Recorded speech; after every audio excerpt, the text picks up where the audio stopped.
ಜಿಮ್ಮಲ್ಲಿ workout ಮಾಡೋರಿಗೆ one side neck pain ಬರುವುದು ತುಂಬಾ ಕಾಮನ್. ಅದಕ್ಕೆ main reason upper trapezius muscle spasm ಆಗುವಾಗ ಅಥವಾ ಅಪ್ಪರ್ ಟ್ರಪಿಸಸ್ ಮಸಲ್ ಮೇಲೆ ಟ್ರಿಗರ್ ಪಾಯಿಂಟ್ ಇರುವಾಗ ನಮಗೆ ಈ ಪೇನ್ ಬರ್ತಾ ಇರುತ್ತೆ. ಇದಕ್ಕೆ ಸೊಲ್ಯೂಷನ್ ಏನು ಗೊತ್ತಾ?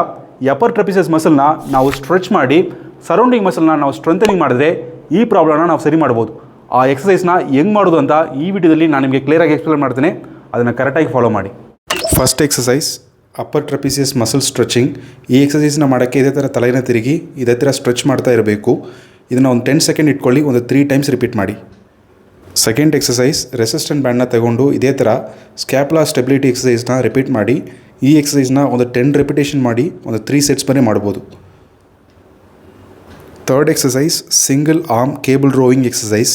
ಇದು ಮಾಡುವಾಗ ಈ ಸ್ಕ್ಯಾಪುಲನ ಚೆನ್ನಾಗಿ ಎಂಗೇಜ್ ಮಾಡಿ ಮಸಲ್ನ ಸ್ಟ್ರೆಂಥನಿಂಗ್ ಮಾಡಿ ಇದನ್ನು ಒಂದು 10 ರೆಪಿಟೇಷನ್ 3 ಸೆಟ್ಸ್ ಬರೀ ಮಾಡ್ಬೋದು.